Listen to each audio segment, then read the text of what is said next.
इस बात का भी भरोसा है कि बदलाव ही सत्य है और बदलेगा। हम बदलाव के पक्ष में खड़े हैं और यह बदलाव पूरा भरोसा है अपने संविधान पर। पूरे तरीके से खड़ा होते हैं अपने संविधान के उस तमाम धाराओं को लेकर जो प्रस्तावना में कहा गया है। समाजवाद, धर्मनिरपेक्षता, समानता, इसके साथ खड़े हुए हैं। सवाल पूछ रहा था, मैं कहना चाहता हूं कि मैं आज भाषण नहीं दूंगा। आज मैं सिर्फ अपना अनुभव आपको बताऊंगा, क्योंकि पहले पढ़ता ज्यादा था, सिस्टम को झेलता था। इस बार पढ़ा कम है, झेला ज्यादा। इसीलिए तो कहूंगा, जेएनयू में लोग ज्यादा रिसर्च करते हैं। प्राइमरी डेटा है भाई साहब।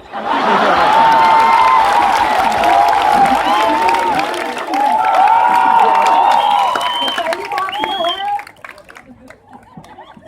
कि जो प्रक्रिया न्यायालय के अधीन है उसके ऊपर मुझे कुछ नहीं कहना है।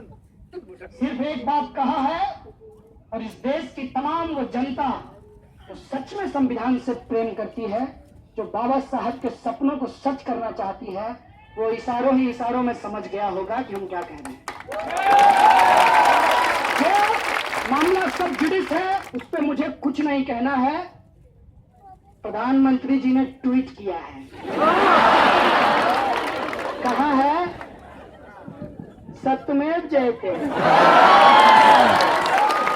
मैं भी कहता हूं प्रधानमंत्री जी, आपसे भारी वैचारिक मतभेद है, लेकिन सत्यमेव जयते चूंकि आपका नहीं, इस देश का है, इस संविधान का है, मैं भी कहता हूं सत्यमेव जयते।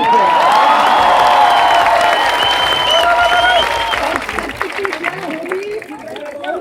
और इस लड़ाई में वो तमाम लोग जो शामिल हैं उनको एक बात बस कहते हुए अपना अनुभव आपसे शेयर करूंगा। बस वो एक बात यह है कि ये मत समझिएगा कि कुछ स्टूडेंट के ऊपर एक पॉलिटिकल टूल की तरह सेडिशन का इस्तेमाल किया गया है।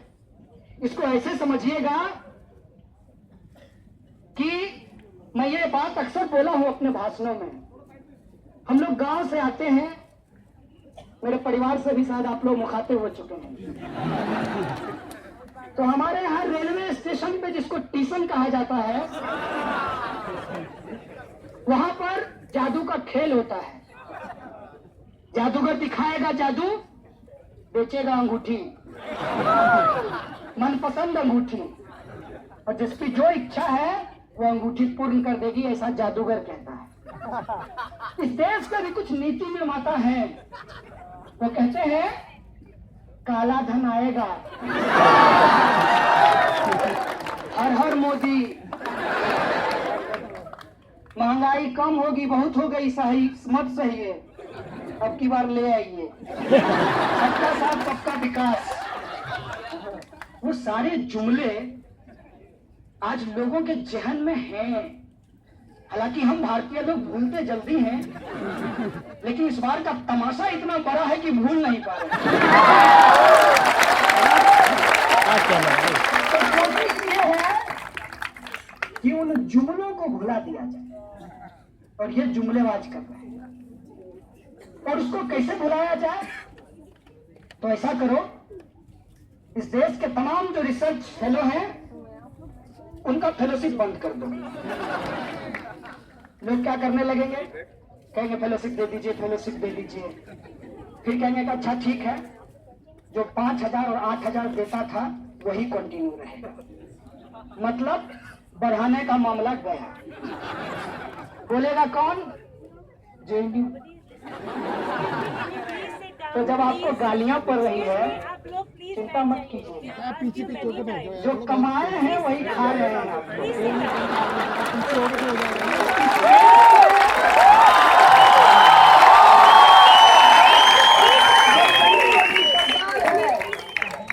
तो जन विरोधी सरकार के खिलाफ बोलेंगे तो उनका साइबर सेल क्या करेगा?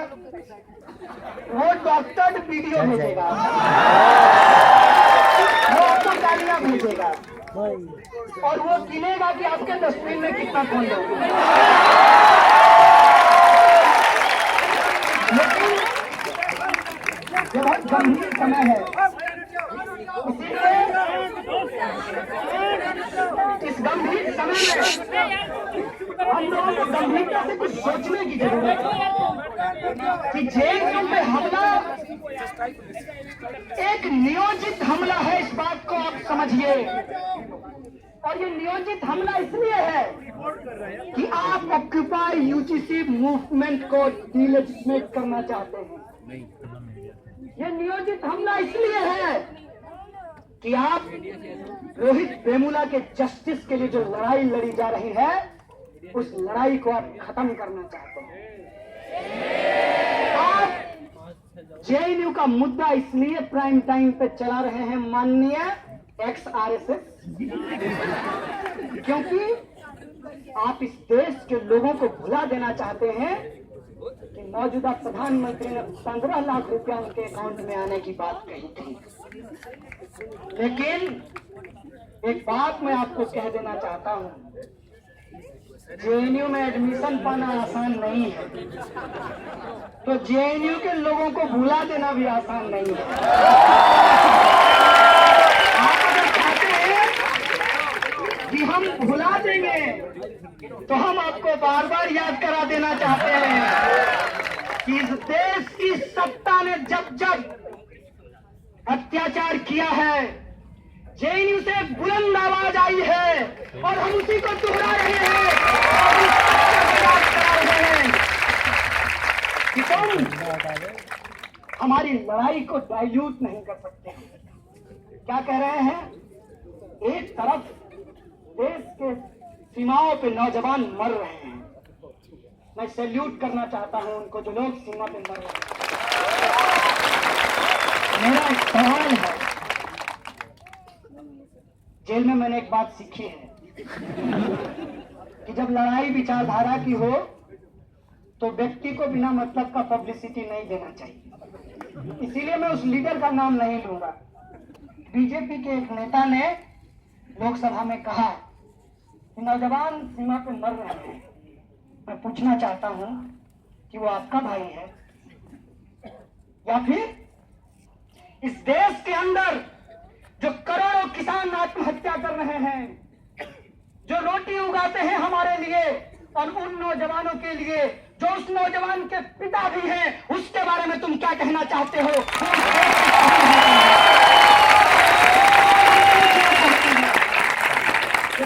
पूछना चाहते हैं कि जो किसान खेत में काम करता है, मेरा बाप, मेरा ही भाई फौज में भी जाता है और वही मरता है, और तुम ये बाइनरी बना करके देश के अंदर एक झूठा डिबेट मत खड़ा करो। तो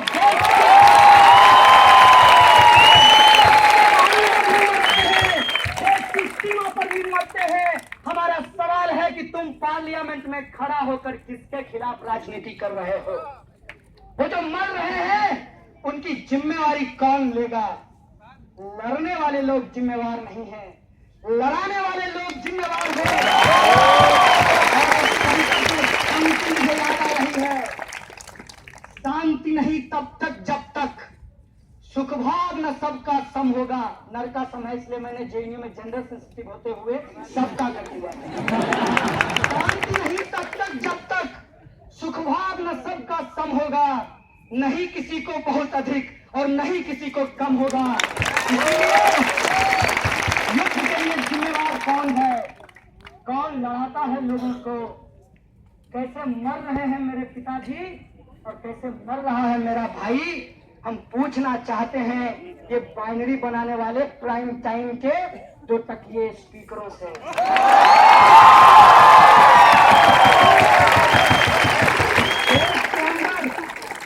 जो समस्या है, क्या उस समस्या से आजादी मांगना गलत है? ये क्या कहते हैं, किससे आजादी मांग रहे हैं? तुम ही बता दो। कि क्या भारत ने किसी को गुलाम कर रखा है? नहीं। तो अब ये सिर्फ भारत से नहीं मांग रहे हैं, भारत से नहीं मेरे भाइयों, भारत में आजादी मांग रहे हैं।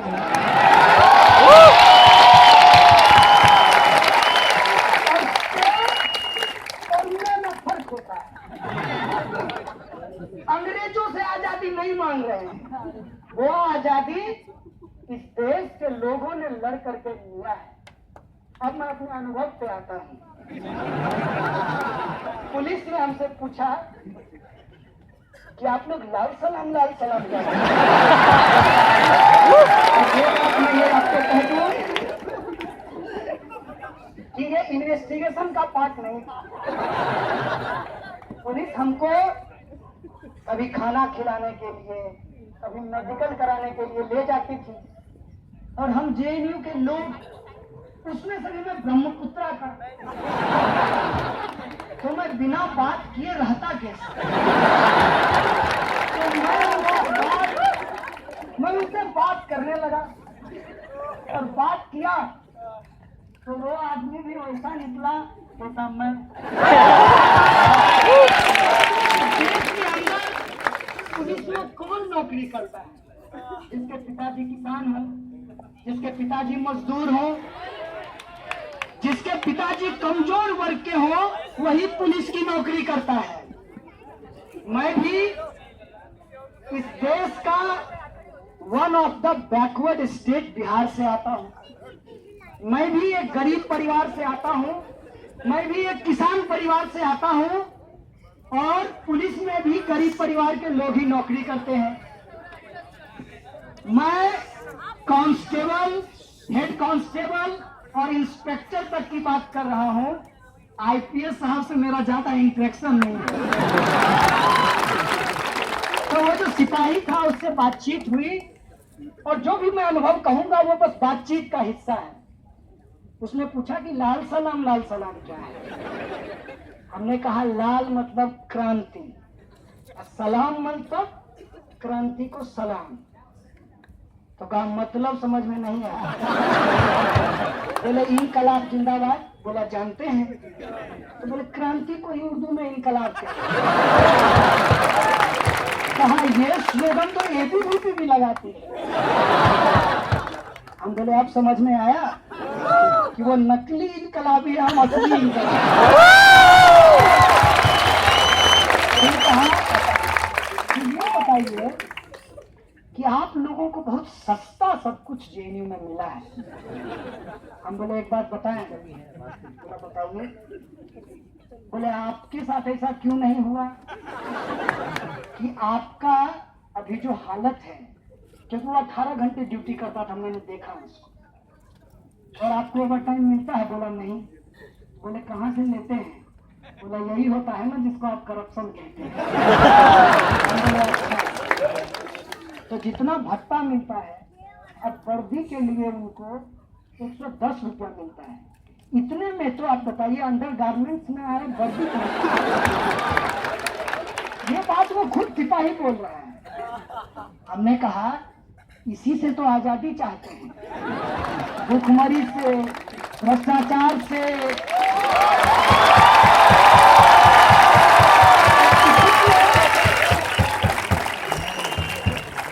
हरियाणा में एक आंदोलन शुरू हो गया, और आप सब लोग जानते हैं कि दिल्ली पुलिस में ज्यादातर लोग हरियाणा से आते हैं। मैं उनको बहुत सैल्यूट करता हूं क्योंकि वो लोग बहुत मेहनती लोग होते हैं।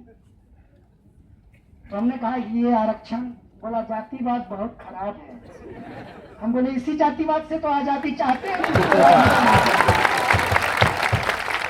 बोला इसमें तो कोई गलत नहीं है, इसमें तो कोई देशद्रोह नहीं है।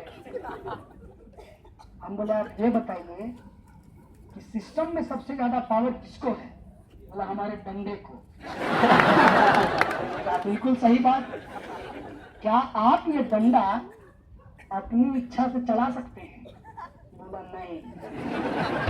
हम बोले सारा पावर किसके पास चला गया? बोला जो फर्जी ट्वीट पे स्टेटमेंट दे रहा है।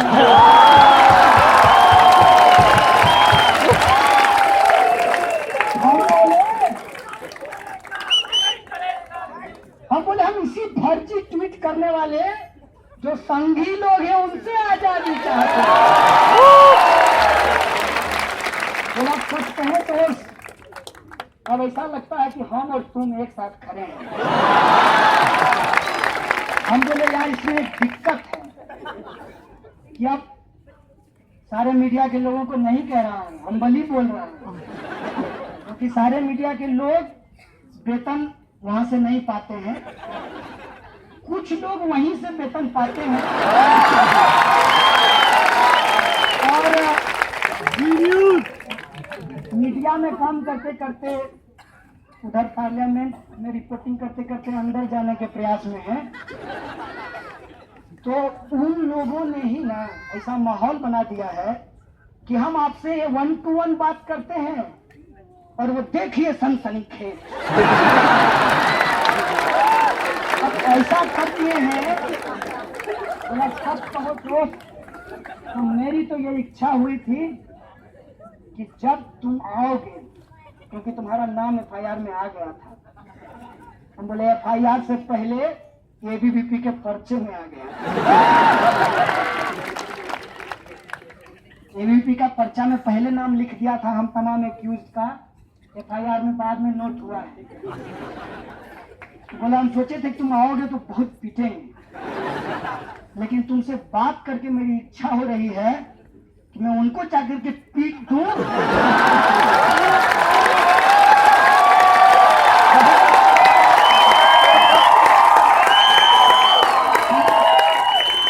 और गंभीर बात कहा है उसने, और मैं इस पे ध्यान दिलाना चाहता हूं मीडिया के माध्यम से पूरे मुल्क के लोगों को। सिपाही ने जो मेरी तरह एक आम परिवार का लड़का है, जो मेरी तरह PhD वो भी करना चाहता था, लेकिन उसको JNU नहीं मिला, जो मेरी तरह इस देश की व्यवस्था को समझकर लड़ाई को लड़ना चाहता था, साक्षर और शिक्षित का फर्क समझना चाहता था, आज पुलिस की नौकरी कर रहा है। यहाँ JNU खड़ा होता है, इसीलिए आप JNU की आवाज को दबाना चाहते हैं कि एक कमजोर आदमी PhD ना कर सके, क्योंकि शिक्षा जो बेची जा रही है वहां पे लाखों रुपया देने के लिए उसके पास फीस नहीं होगा, इसलिए वो PhD नहीं आप बंद करना चाहते हैं उन तमाम आवाज को जो यूनाइट हो सकता है, चाहे वो सीमा पे खड़ा हो, चाहे खेत में अपनी जान दे रहा हो, या JNU में आजादी के लिए संघर्ष कर रहा हो, आप उस आवाज को सुनने नहीं देना चाहते हैं। और मैं आपको कहना चाहता हूं कि बाबा साहब ने कहा था कि राजनीतिक लोकतंत्र से काम नहीं चलेगा, हम सामाजिक लोकतंत्र स्थापित करेंगे। इसलिए हम बार-बार संविधान की बात करते हैं और मैंने तो कहा है democracy is indispensable to socialism, इसीलिए हम डेमोक्रेसी की बात करते हैं, इसीलिए हम फ्रीडम ऑफ एक्सप्रेशन की बात करते हैं, इसीलिए हम इक्वलिटी की बात करते हैं, हम इसीलिए सोशलिज्म की बात करते हैं कि एक चपरासी का बेटा और एक राष्ट्रपति का बेटा एक स्कूल में पढ़ाई कर सके।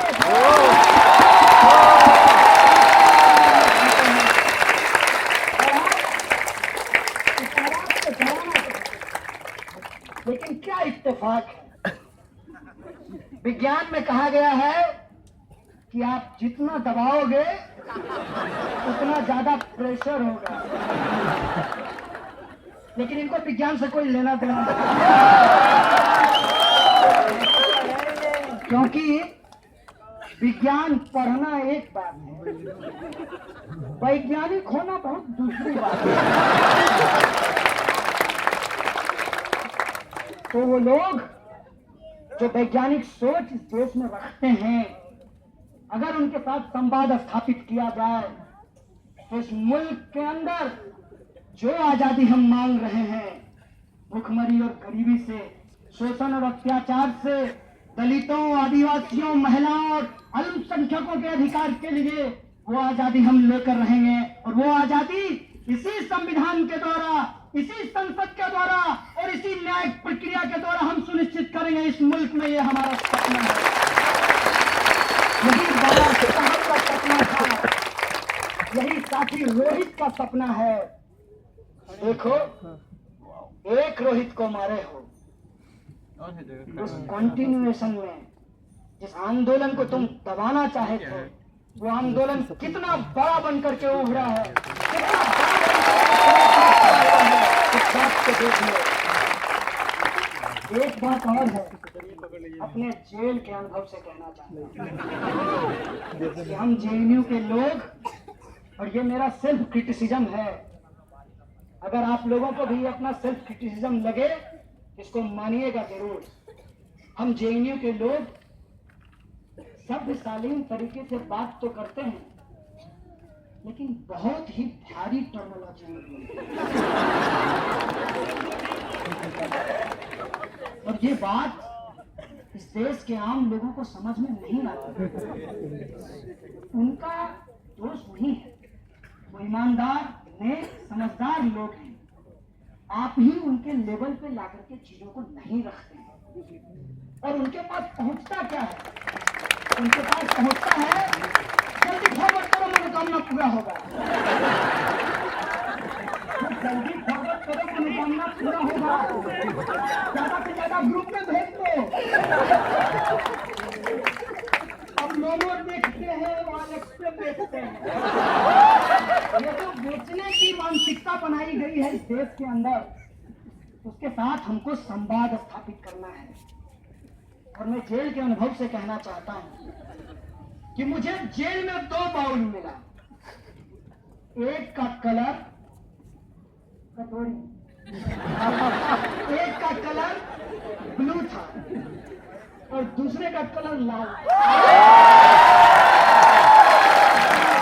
मैं कटोरी को देखकर बार बार ये सोच रहा था कि मुझे डेस्टिनी पे तो कोई भरोसा नहीं है, भगवान को भी नहीं जानते हैं, लेकिन कुछ अच्छा इस देश में होने वाला है कि एक साथ लाल और ब्लू कटोरी है एक प्लेट में, और वो प्लेट मुझे भारत की तरह दिख रहा था, और वो ब्लू कटोरी मुझे अम्बेडकराइट मूवमेंट लग रहा था।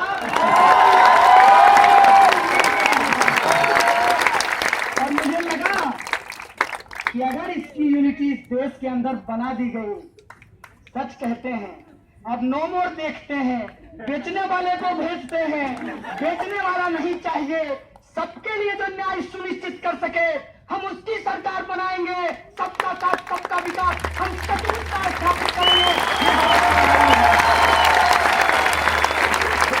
जेल में गला पहरा था,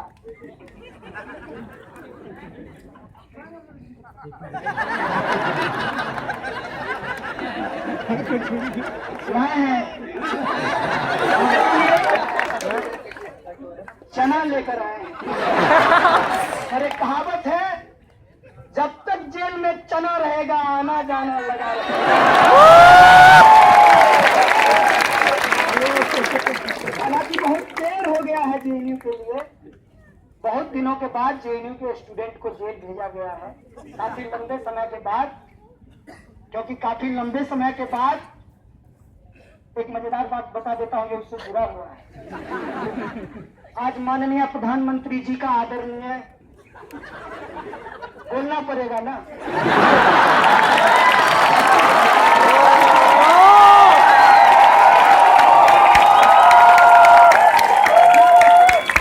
इसको शॉर्टकट करके फिर से एक्सपेडिशन लगा दिया जाए। तो माननीय प्रधानमंत्री जी कह रहे थे, स्टालिन और ख्रुश्चेव की बात कर रहे थे। मेरी इच्छा हुई कि मैं टीवी में घुस जाऊं और उनका सूट पकड़ कर कहूं, मोदी जी थोड़ी हिटलर की भी बात कर रहे हैं।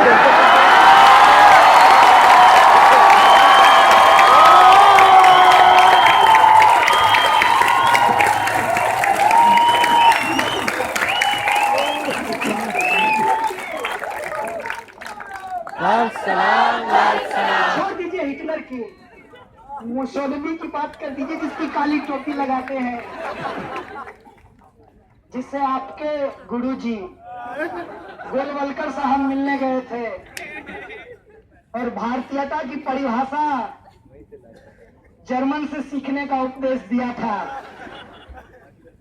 तो हिटलर की बात, ख्रुश्चेव की बात, प्रधानमंत्री जी की बात, उसी वक्त योजना की बात हो रही थी। मन की बात करते हैं, सुनते नहीं।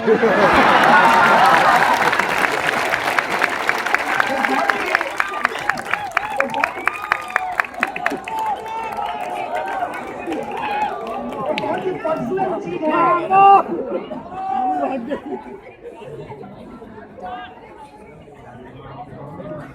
मेरी माँ से आज लगभग 3 महीने के बाद मेरी बात हुई है। मैं जब भी जेल में रहता था, मैं घर बात नहीं करता था। जेल जाके एहसास हुआ कि बराबर बात करनी चाहिए। आप लोग भी करते रहिएगा अपने घर वाले से। तो मैंने अपने माँ को कहा कि तुमने मोदी पे बड़ा अच्छा चुटकी लिया। तो मेरी माँ बोली कि नहीं, वो मैंने चुटकी नहीं लिया। चुटकी तो वो लोग लेते हैं, हंसना हंसाना उनका काम है। हम तो अपना दर्द बोलते हैं, जिनको समझ में आती है तो रोते हैं, जिनको समझ में नहीं आती है हंसते हैं। उसने कहा कि मेरा दर्द है, इसलिए मैंने कहा था कि मोदी जी भी किसी की माँ का बेटा है। मेरे बेटे को देशद्रोह के आरोप में फंसा दिया है। तो कभी मन की बात करते हैं, कभी माँ की भी बात कर लें। मेरे पास कोई शब्द नहीं था उसको कहने के लिए, क्योंकि इस देश के अंदर जो हो रहा है उसमें बहुत ही खतरनाक